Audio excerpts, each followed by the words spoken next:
Welcome YouTubers to another video. If you're new to the channel, hit the subscribe and like the video. Today YouTubers, I transcend into the legend books, having owned the greatest collectible ever made. And I alone will own this collectible, only me. So I am beyond excited. I'm shooting this a day early, but I'm super excited. My mind's been on this 24/7. It is officially the most expensive piece I've ever bought, hands down.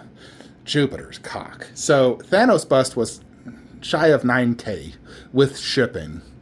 After that was Godzilla vs. Kong at 6,700. You know, so those are like my two most expensive pieces. But this piece, which will defeat Thanos, when you include everything after all is said and done, because I had to like do a bank wire, which cost me $50, and when it's all said and done, it cost about $12,250. Actually, maybe $12,300. I'd say that's about accurate. So it's easily the most expensive piece I've ever done, like ridiculously expensive. But I have wanted this piece for over a decade, and I've been wanting it so bad you have no idea. And it is going to defeat Thanos. It's going to be the best collectible ever made, hands down. And nothing in this world will ever top this. So, yeah, truly excited, folks. I shared a teaser in my Flankster statue collectors group, so you guys can, if you're not part of the group, join. Link in the description below where you can, sub to that. So, yeah, we're going to do another re-review today. So these two are officially paid off. Normally I would ship them. However, the seller, or buyer, should I say, is letting me keep them until I get my adult link so I can, compare him in the review. And then I'll ship it same day I get that review out. And most likely I might even just sell that adult link to that person should I decide, you know what, it doesn't scale with the rest of my video game collection. I need the space out there for something else. I'll just sell it and keep that link. And I'll sell that same person my Ganondorf. So we'll see. I don't know yet. I really like that adult link. Frankly, I love these two statues. They're very difficult to sell, if I'm brutally honest, because they're so incredibly well done. I don't think we'll get a better Majora's Mask or Link anytime soon. So definitely, sad to see them go, but I think it was necessary, as I'm trying to make my video game collection all the same scale as well as more realistic looking, if you know what I mean. They're all like, realistic. And these links are, and that Majora's Mask isn't realistic. It looks like, more anime-ish, cartoonish. It's from an N64 game, for goodness sakes. That Link is much more realistic. That has a level of realism I really like. And so I really like that Link. Plus the costume and the sword and shield is so incredibly well done. That dynamic pose. So I really freaking like that Link. That's one big reason I think I'll probably sell the adult Dream Link, just because it's the same like cartoony-ish look. Even though the concept is like 10 out of 10, it comes with two bodies. That's what makes it very difficult. I feel like you just got to buy all the dreams, have them together. Since I'm selling two, I might as well not go down that line and just keep that Link as my solo Link. Anyways, let's get to the re-review. Goodness, Jupiter's cock. Today we're checking out Tsume Vegeta. This is one of the older pieces I have. It's the oldest DBZ statue in my collection. So I remember when this went up for pre-order. I was actually how often do you remember a pre-order? Let's be honest. Like, freaking rarely. So I was in Colorado, Denver, picking up Wolf Predator. It was like the night before I was going to pick it up.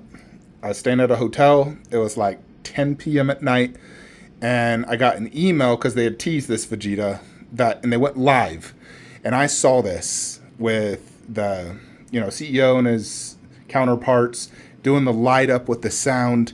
And I was just like, holy Jupiter's effing cock. This is the greatest thing I've ever seen. All the DBZ statues prior to this could not touch a candle to Tsume Vegeta. Now, I do think it has been topped now, but back then, this destroyed everything possible. And we've seen this Vegeta made countless times since. Many copycats of Tsume, many trying to do their own rendition, and so forth. Prior to this, the best one was the VKH one, the 1/6 diorama with Boo. I really liked that statue. I remember when that went up for pure, I was so excited, because at the time, I was like, I always wanted this scene, because I thought it was an epic scene. So let's check out this Tsume Vegeta. So concept-wise, you have the classic Tsume DBZ underbase with a really nice logo. This effect where it's like dirt and clouds does kind of block the base if you're not looking from a lower angle. This is a statue that does need to display at least waist. Ideally top shelf, you do just see it better, but this is the lowest I would display it, like nothing lower. I've tried it on the ground. Absolutely no bueno, folks. Frieza, Broly, yes, they work. I can see their faces from standing up. Not Broly right now, of course. But Vegeta, I put it down low, and I was like, nope. I immediately put it back up. Never again. It just did not flow well with me at all. But concept-wise, I think this is a 10 out of 10 concept. You got this flowing dirt, and now this, like, sand dirt effect, it's like very, like you can feel it. Like it feels like real sand and rock. And then the clouds are kind of translucent. You can kind of see how the sand, like, is merged into it. Absolutely freaking amazing. Only one other studio out there I've seen has been able to replicate this. Not as good, but very close, would be KD, like their Boo statue. It was very good, not as good as this, but it was very good. Like even the trunks, you can see like that effect right there, looks very good. Not as good as this, but very good. And then of course you got the aura. The aura looks great. Not as good as the prototype. The proto I thought looked a little bit better.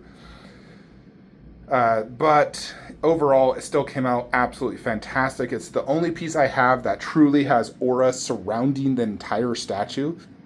That is kind of rare to see aura taller than the actual statue. Most of the time the aura is like very tiny on the base, where this was like, holy crap, it really gave that like powered up feel. And then of course, when you couple it with the fact that it has the synchronized sound and light up feature, it brings this to a whole nother level. And that's one reason I still firmly believe this is the best Majin Vegeta on the market. Now, I know KD's Majin Vegeta. I've not seen it in person, the second one. The first one was fantastic. I know it, has an incredibly good sculpt, really good pose. It might be slightly better in terms of like the Vegeta sculpt and pose, maybe?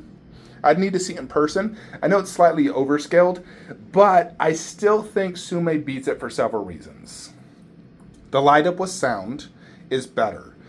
The sand and cloud effect is better on this. This has better lightning. Also a better, one thing I really like this is the way Tsume did the paint app. They have this like, almost like yellow reflection off of Vegeta right there. And on the arms, you can kind of see the reflection right there. Only Tsume has been doing this, where they do like the aura reflection off of the character. Like on Frieza, you can see his hands, how they're like reddish, kind of give like that glow effect. I absolutely love that. Other studios have done it, like Prime One, Iron Studios, but in terms of DBZ, Tsume's the only one that's really done it, where they give that like glow effect, and I think it's absolutely insanely cool. And KD did not do that. They did their standard, blue and blood, swap out hand. I like the fact there's a swap out hand with like kind of aura around it. I think that's really cool. I think the sculpt is absolutely fantastic. The texture work. Yes, his skin tone is a little dark, but it's Majin Vegeta. He's evil. It is kind of darker in the show. The likeness, I still think it's really good. I think KD's might be a little bit better. Granted, I have not seen that one in person, but I still think this is absolutely solid work. Great size, heavy, comes with, the metal COA, which is really cool, and a paper COA. I have both right there. I haven't plugged it in, but, this truly, for me, is still a masterpiece. And it's the one statue that I owned probably 250 Dragon Ball Z statues, and this is the only one that survived. I sold everything else. Everything. Every MRC, VKH, Exceed, all got sold. I never thought for a second I would sell the Exceed Goku vs. Vegeta, Exceed Goku Dragon Fist. I swear I would never sell those. Back when I got them, they were the holy grails. But Tsume and Katie made me realize, like Prime 1, that the VKH MRC statues, their sculpts and paint jobs are outdated. They're very like blocky looking, and the paint apps just aren't as good. You know, like they just weren't as good, and they felt outdated. And they were also like the scaling was weird. You know, so I do prefer like KD and, you know, Tsume in terms of DBZ. Pretty much all my statues are that in Prem 1. But overall, I mean, honestly, for me, this is still a 10 out of 10 piece. I love it just as much as I did day one. You know, I don't think it looks outdated. It hasn't lost its appeal to me. Every time I look at it, it makes me happy. And I freaking love it. It's, you know, absolutely incredible piece still, in my opinion. So for me personally, it's still the best Majin Vegeta. You know, that and of course Prime 1. Those are my two favorite Vegetas, hence the two I own. You know, but it really fulfills everything I need Vegeta-wise right here. The only thing I would love is a Majin Vegeta bust. I'm still waiting for KD to do one. Even though I don't have space, I'd still buy it just because it's Majin Vegeta and KD. You know, there's another Majin Vegeta bust that does look really good, this exact same pose. It looks ridiculously big. I definitely don't have space for it, but I do really like it. It doesn't scale with KD, though. It's like the overscaled DBZ, which I'm not a huge fan of. Those overscaled busts honestly bug me. They look just not that good. Just a waste of space. Anyways, folks, so yeah, that is it. My review for Vegeta. It's not outdated. It looks amazing. It's a grail in my opinion. 10 out of 10 statue. Price-wise, this retailed basically like, honestly, like $750 back then. This was a long time ago, like 8-9 years ago when it went up for PO. But nowadays, it usually goes for about $1,200. Absolutely worth it. In my opinion, this statue's worth $2,500. Like, it's definitely one that I plan to keep basically forever. So, yeah, there you go, folks. There you have it. So, like I said, the day you're viewing this is Friday, is the day I get the best piece ever made. So you're going to see that video tomorrow. So stay tuned. I pray to the statue gods it arrives in one piece, because I will be so devastated if it arrives with issues. I don't think it will, though. I think we're safe. But stupid excited, folks. So stay tuned. I promise you, you're going to freaking love it. Like, comment, subscribe. Have a great day.